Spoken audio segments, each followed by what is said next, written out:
दोस्तों आज की है वीडियो आप सभी के नाम, जिसमें बताने वाले हैं 5 मिनट के अंदर टॉप 5 ऐसे शानदार और जानदार टिप्स एंड ट्रिक्स जो सीटेट एग्जाम को क्रैक ही करवा देंगे। हम इस वीडियो में बहुत कंसंट्रेशन के साथ हर बच्चे से कहना चाहेंगे कि एक एक पॉइंट को कंसंट्रेशन के साथ, क्योंकि बात है केवल 5 टिप्स एंड ट्रिक्स की जो एग्जाम में धूम मचा देने वाले हैं। आप हर स्टूडेंट, हर बहन, हर भाई, हर ग्रेडी, किसी भी बच्चे की बात करें, वो घर बैठे अपने एग्जाम को आसानी से क्रैक कर सकता है। तो एग्जाम के पहले ये वीडियो देखिएगा और आप सभी एक बेहतर शिक्षक और शिक्षिका बन जाएगा। तो यह वीडियो 2 पॉइंट पर आधारित होगी। यानी पहले पॉइंट में हम जानेंगे कि वो जानदार शानदार 5 टिप्स एंड ट्रिक्स कौन से हैं जिसमें हम एग्जाम में क्या करें टॉप कर जाए, यानी हम ऐसा एग्जाम में क्या करें जिससे एग्जाम क्लियर हो जाए, और हम एग्जाम में क्यों फेल होते हैं, हमें क्या नहीं करना चाहिए, वो हम लास्ट में बात कर लेंगे। ठीक है ना। तो चलिए स्टार्ट करते हैं इस वीडियो का पहला जानदार और शानदार ट्रिक्स एंड टिप्स। देखिएगा, हम सभी जानते हैं कि 150 नंबर में अगर आपका एग्जाम में पेपर आता है वो 150 नंबर का होता है। बोले सर कैसे? मैंने कहा अगर देखा जाए तो 5 सब्जेक्ट होते हैं और 30-30 नंबर के क्वेश्चन, यानी 30 क्वेश्चन हर पार्ट में होते हैं। तो 5 सब्जेक्ट हुए तो 50 और यहाँ पर 15 हो जाएगा। यानी 150 नंबर का 150 क्वेश्चन का पेपर होता है। ठीक है ना। 150 नंबर 150 क्वेश्चन। अब बात आती है कि इसको डिवाइडेशन इस तरीके से किया जाता है, जो बच्चे परेशान हो जाते हैं कि सर हम एग्जाम को क्रैक कैसे करें, तो हम वही टिप्स देने जा रहे हैं। देखिएगा, 75 नंबर और 75 नंबर में डिवाइड किया जाता है। हर 30 क्वेश्चन का एक पोर्शन होता है। अगर बाल विकास के 30 नंबर 30 क्वेश्चन आ रहे हैं तो 15 नंबर यानी 15 क्वेश्चन के ऐसे प्रश्न होंगे जो पेडागोजिकल होंगे, बच्चे और अध्यापक से संबंधित होंगे, यानी पेडागोजी आपकी इम्पोर्टेंट है। तो आप ये कहोगे कि इन 70 नंबर में पेडागोजी अगर आती है तो हम इनमें 70 नंबर कर लेंगे, 70 क्वेश्चन कर लेंगे। बोले सर ये तो आपने नामुमकिन बात कर दी है। तो यही पर आधारित ये वीडियो है कि वो 70 क्वेश्चन कैसे करोगे आप, मिनिमम 70, आगे तो आप जा सकते हो।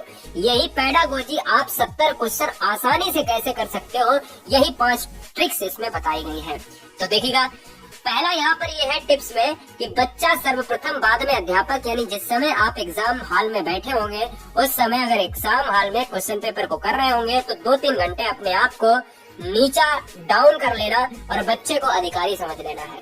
बच्चे को दंड दे दिया तो आपको आयोग दंड दे देगा। मतलब कहने का मतलब ये है कि बच्चा बचा लिया तो आप बच गए। यानी बच्चा अगर सर्वोपरि है तो सर्वोपरि ही रखना है एग्जाम हॉल में। फिर बाद में नौकरी लग जाए ना, उसके बाद में आप बच्चे को पीटो या कुछ भी करो, वो आपके ऊपर डिपेंड करेगा।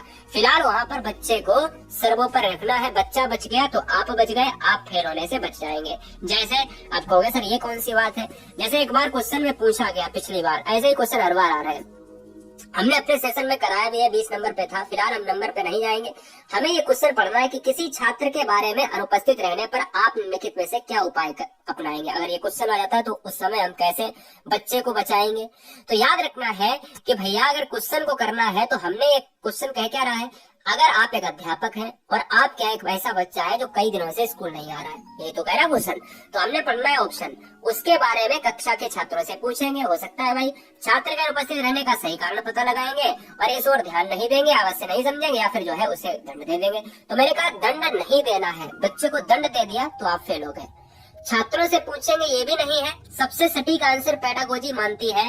तो याद रखना है, बड़ा आंसर और सटीक आंसर, छात्र के अनुपस्थित रहने का सही कारण पता लगाएंगे। भैया साहब क्यों नहीं आए कल, है ना, मैं तो मजाक कर रहा हूँ, लेकिन आपको थोड़ी देर के लिए अधिकारी मान लेना है अपने सीटेट एग्जाम को क्लियर करते समय। तो इसलिए याद रखना है, बच्चे को दंड नहीं देना है। बच्चा कुछ भी करे, बच्चा चाहे जितनी शैतानी करे, आपको अपने क्वेश्चन में दंड नहीं देना है। फिलहाल आंसर जाएगा बी के साथ। अब हम टिप्स नंबर 2 पर आते हैं। सीटेट ये कहता है कि अगर बच्चे को, अगर यानी आपको, जो बच्चे यहाँ पर जो स्टूडेंट देख रहे हैं वीडियो, बच्चा नहीं, कोई छात्र नहीं, यानी आपके लिए बता रहा हूँ। सीटेट ये कहता है कि जो पेडागोजिकल कॉन्सेप्ट आते हैं वो नकारात्मक और सकारात्मक पर डिपेंड करते हैं। मतलब कि नकारात्मक और सकारात्मक पर पूरा पेपर ही डिपेंड होता है। इसमें बहुत बड़ा रोल होता है। 99% क्वेश्चन आप सही कर सकते हो ऑप्शन को देखकर। बोले कैसे? मैंने कहा बहुत आसान है। नकारात्मक सकारात्मक कैसे पहचानोगे, जैसे क्वेश्चन ले लेते हैं। कभी भी, अब देखो मैं यहाँ पर एक और बात जोड़ना चाहूंगा। सीटेट एग्जाम को क्लियर करने के लिए कभी भी कोई ऑप्शन नकारात्मक में टिक नहीं करना है। नकारात्मक में टिक करना ही नहीं है। और सकारात्मक ही हमेशा सोचना है। आपकी सीटेट पास करने के 99% चांसेस बढ़ जाएंगे केवल ये वीडियो देखने मात्र से ही। बोले कैसे? जैसे क्वेश्चन नंबर 1 में ले लेता हूँ, ठीक है, नंबर पर मत जाइएगा। क्वेश्चन कह रहा है प्राथमिक स्तर पर पर्यावरण अध्ययन की पाठ्य पुस्तक में निम्नलिखित में से कौन सी विशेषता नहीं होनी चाहिए। अब देखना है कि यहाँ पर नहीं होनी चाहिए, तो याद रखना है कि निगेटिव पूछा है तो हमें निगेटिव आंसर लगाना है, और अगर पॉजिटिव पूछा होता तो मुझे पॉजिटिव लगाना होता। तो जरा हमें देखना है कि हमें ऐसा ऑप्शन ढूंढना है जो हमारे और अध्यापक के बीच में, यानी बच्चे और अध्यापक के बीच में या परिवेश के बीच में सही नहीं बैठता है। शिक्षार्थी को वैविध्यपूर्ण पृष्ठभूमि की जरूरत को पूरा करती है, ये तो पॉजिटिव है, ये आंसर हमारा नहीं होगा। यह वास्तविक कहानी और घटनाओं को शामिल करती है, ये पॉजिटिव है, आंसर नहीं होगा। यह परिभाषा और अमूर्त अवधारणाओं की व्याख्या करने पर ध्यान केंद्रित है, देखो सबसे बड़ा आंसर है, और लगभग क्या है, ये निगेटिव है। हमेशा याद रखना है कि बच्चे को कभी भी व्याख्या से, कभी भी परिभाषाओं को रटवाना नहीं है, इसलिए जब रटवाना नहीं है तो यही आंसर हो जाएगा। कभी भी बच्चों को दंड नहीं देना है, न व्याख्या करना है, न परिभाषाओं को रटवाना है।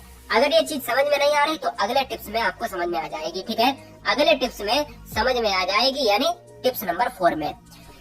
चलो आगे की बात करते हैं। टिप्स नंबर 3 क्या है? सीटेट एग्जाम क्रैक करने में जो कोई टीचर आपको नहीं बताएगा, वो गुरुजी वर्ल्ड एग्जाम स्टडी बताता है। मैराथन क्लास अगर देखना चाहते हैं तो लिंक नीचे मिल जाएगी, या फिर आप कल का वेट करें, ठीक है ना। इसलिए याद रखना है कि अगर आपको शिक्षक या शिक्षिका बनना है तो गुरुजी वर्ल्ड देश में केवल ऐसा प्लेटफॉर्म है जो केवल शिक्षक और शिक्षिका की वैकेंसी पर फोकस करता है।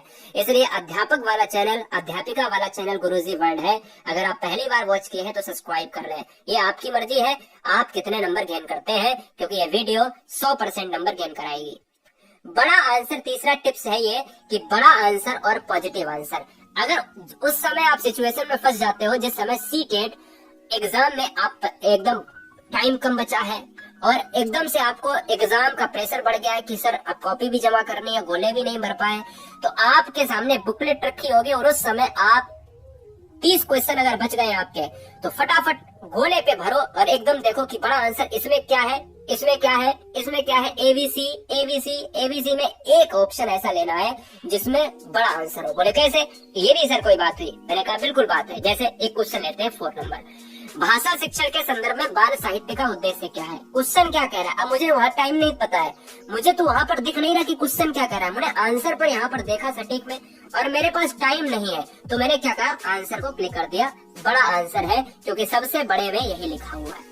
और प्रोत्साहन करना क्या है? प्रोत्साहन करने वाले आपको 3 से 4 क्वेश्चन मिलेंगे। अगर आपको कुछ भी समझ में ना आए तो प्रोत्साहन करने वाले, अवसर प्राप्त करने वाले ऐसे ऑप्शन को क्लिक कर लेना, ठीक है, याद रखना है। मैंने क्या कहा, जब टाइम ना हो तब भी मार सकते हो, और टाइम हो और समझ में ना आए तो भी क्वेश्चन को आसानी से पढ़ सकते हो। और बड़ा आंसर है और पॉजिटिव आंसर है, सटीक आंसर है, आप मार दीजिएगा, ठीक है। आगे बात करें उस पॉइंट नंबर 4 पर यह है कि हमारा टिप्स ये कहता है जो टैग वर्ड है ये आपके 100% सटीक आंसर, 100% सीटेट को क्रैक करने में मददगार साबित होते हैं। बोले कैसे? बिल्कुल मददगार साबित होंगे। बड़ा ध्यान से देखिएगा कि सीटेट को क्रैक करने के लिए 100% सटीक जो है विश्लेषण टैग वर्ड करते हैं। बोले कैसे? अब देखो यहाँ पर टैग वर्ड कैसे करते हैं, जैसे यहाँ पर पॉजिटिव, इनका स्क्रीनशॉट ले लेना, इनका स्क्रीनशॉट ले लेना, और इन पॉजिटिव वर्ड और कुछ निगेटिव वर्ड है ये, इनको केवल 7-8 पॉजिटिव वर्ड को अपने कॉपी में लिख लेना, और इनको लिखने मात्र से ही अपने एग्जाम में आप 20 नंबर गेन कर जाओगे एक्स्ट्रा, मात्र से मात्र 5 मिनट में। 5 मिनट के अंदर 20 क्वेश्चन ऐसे होंगे 150 में जो अपने आप से मार जाओगे। बोले कैसे? जब भी क्वेश्चन में आपसे पूछा जाए कि बच्चों को क्या करना चाहिए, बच्चों को अवसर दिलवाना चाहिए, बिल्कुल याद रखना है कि पॉजिटिव में आंसर सोचना है हमेशा। पॉजिटिव में अगर क्वेश्चन में पूछेगा तो अगर ये ऑप्शन में अगर आपको मिलते हैं तो तुरंत आंसर क्लिक करो। अगर ये जितने भी वर्ड आपको मिलते हैं आंसर में तो आप तुरंत आंख बंद करके अवसर देना, आंसर मार दो। अगर ऑप्शन में प्रोत्साहन देना मिलेगा कोई एक ही इनमें से, अगर आपको चर्चा में शामिल करना, ये 3 पॉइंट जो है ना, ये 3 पॉइंट सबसे ज्यादा पूछे जाते हैं। और ये 3 ही पॉइंट ऐसे हैं जो 15 नंबर 150 में आपकी 75 नंबर की पेडागोजी है, तो 15 नंबर जो है इन 75 नंबर में अवसर देना, प्रोत्साहन देना, चर्चा में शामिल करना ये मिलेगा। CDP, एनवायरमेंट, ये सारी पेडागोजी को मिलाकर 15 नंबर के ऐसे क्वेश्चन होंगे जो अवसर देना, प्रोत्साहन करना, चर्चा में शामिल करना।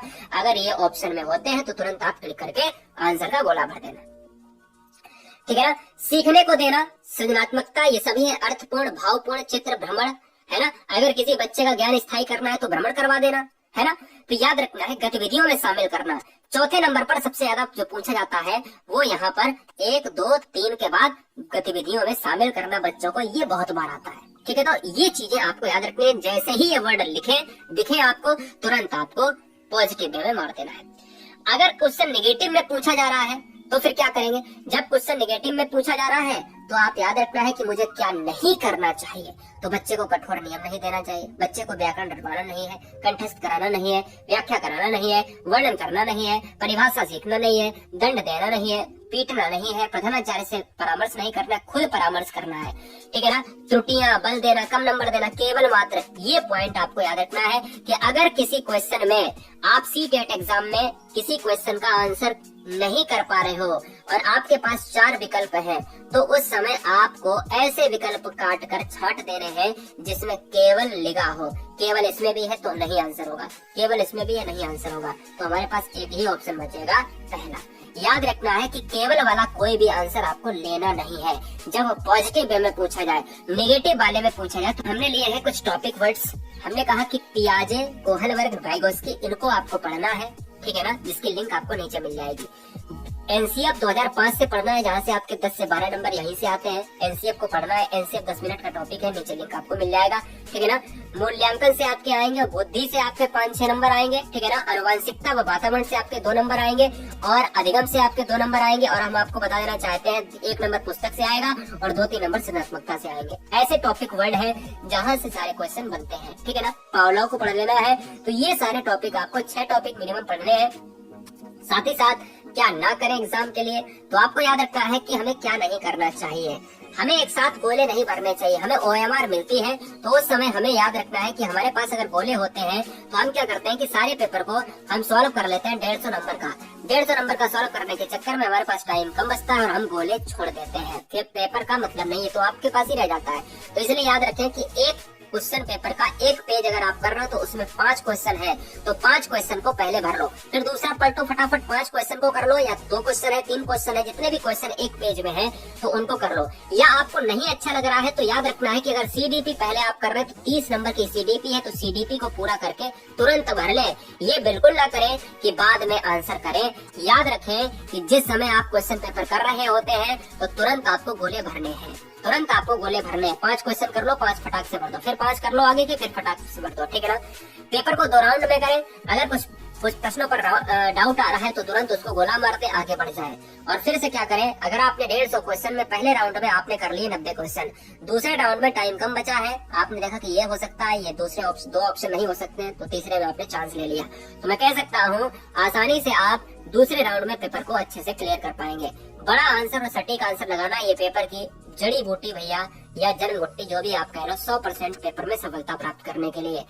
लाइक नहीं किया है अपने वीडियो में, ये याद रखिएगा, और बच्चों ने सब्सक्राइब नहीं किया है, ठीक है ना। याद रखें आपका ईश्वर चाहेगा सबसे बेस्ट पेपर होगा, ठीक है, तो इसलिए सब्सक्राइब जरूर करें। हम ईश्वर से यही प्रार्थना करते हैं। वंदे मातरम, इनकलाब जिंदाबाद।